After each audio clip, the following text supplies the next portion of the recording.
أعوذ بالله من الشيطان الرجيم بسم الله الرحمن الرحيم Bismillahirrahmanirrahim. Assalamualaikum warahmatullahi wabarakatuh. Syukur alhamdulillah kita bisa berjumpa lagi di channel ini. Sholawat serta salam semoga tetap tercurah limpahkan kepada Nabi Muhammad Sallallahu Alaihi Wasallam. Harapan dan doa saya, semoga saudaraku selalu diberikan kesehatan, dilapangkan rezekinya, diampuni dosa-dosanya, dan dipanjangkan umurnya. Amin ya rabbal alamin. Sahabat beriman yang dirahmati Allah, sedekah adalah amalan baik yang sangat dianjurkan karena mendatangkan banyak manfaat bagi yang melakukannya. Seperti kalimat pepatah bahwa tangan di atas lebih baik daripada tangan di bawah. Allah Subhanahu wa ta'ala juga menjanjikan banyak berkah bagi hambanya yang suka bersedekah.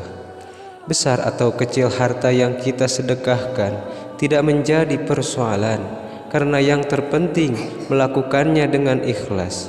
Bahkan sedekah tidak harus dalam bentuk harta, misalnya berbagi ilmu, senyum kepada orang lain, membantu dengan tenaga, dan lain sebagainya. Apapun bentuknya, janji Allah Subhanahu wa ta'ala kepada umat yang suka bersedekah itu nyata. Berikut beberapa berkah yang bisa didapatkan dengan gemar bersedekah. Yang pertama, dihapuskan dosa-dosanya. Sebagai umat muslim yang bertakwa, pasti sering mendengar bahwa sedekah adalah amalan penggugur dosa. Sebagaimana sabda Rasulullah Shallallahu Alaihi Wasallam dalam hadis riwayat berikut, bersedekahlah kalian meski hanya dengan sebiji kurma, karena sedekah dapat memenuhi kebutuhan orang yang kelaparan dan memadamkan kesalahan, sebagaimana air memadamkan api. Namun jangan disalahartikan. Ampunan yang diberikan tentu harus disertai dengan taubat, bukan malah sengaja berbuat dosa lalu mengerjakan sedekah agar dosanya diampuni. Yang kedua, diberikan keberkahan harta. Sedekah juga merupakan amalan yang dapat mensucikan harta, membuat rezeki yang kita dapatkan menjadi lebih berkah. Sebagaimana firman Allah Subhanahu wa ta'ala dalam surah Saba ayat 39 yang artinya, katakanlah, sesungguhnya Robku melapangkan rezeki bagi siapa saja yang Dia kehendaki di antara hamba-hambanya, dan menyempitkan bagi siapa yang Dia kehendakinya. Dan apa yang kami infakkan, maka Allah akan menggantinya, dan Dialah pemberi rezeki sebaik-baiknya. Yang ketiga, dilipat gandakan pahalanya.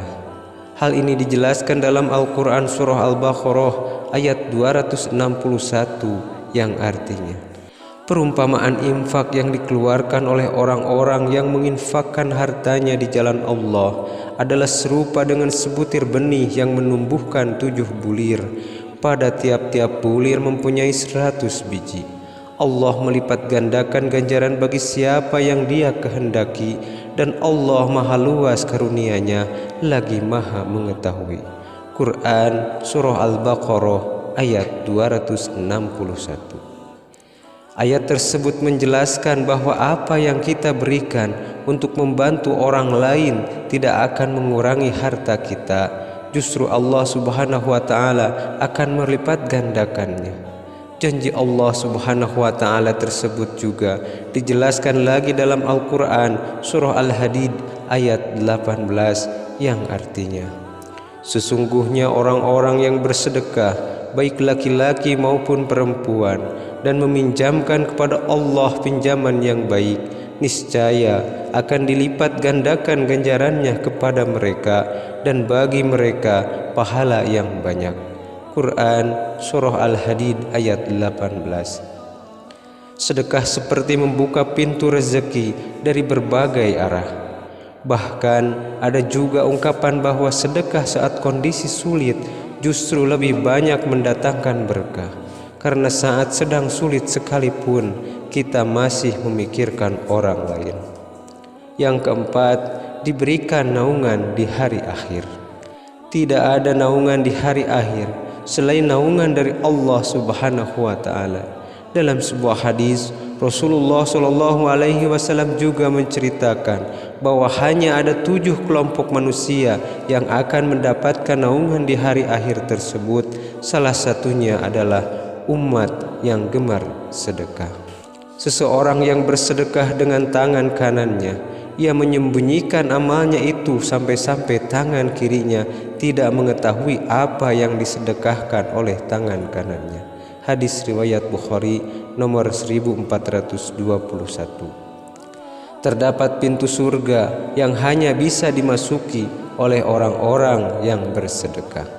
Tujuan kita hidup di dunia adalah mengumpulkan pahala sebanyak-banyaknya untuk tabungan di akhirat kelak agar bisa masuk ke surganya Allah Subhanahu wa taala.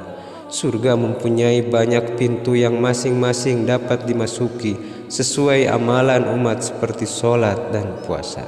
Di antara pintu-pintu tersebut ada satu pintu yang hanya bisa dimasuki oleh orang yang suka bersedekah. Hal tersebut dijelaskan oleh Rasulullah Shallallahu alaihi wasallam dalam hadis yang diriwayatkan oleh Bukhari berikut ini. Barang siapa termasuk orang yang senantiasa bersedekah, maka dia akan dipanggil masuk surga lewat pintu sedekah. Yang kelima, dibebaskan dari siksa kubur. Sebagaimana dijelaskan dalam hadis riwayat Tabrani berikut ini, sedekah akan memadamkan api siksa di dalam kubur. Yang keenam, dijauhkan dari api neraka.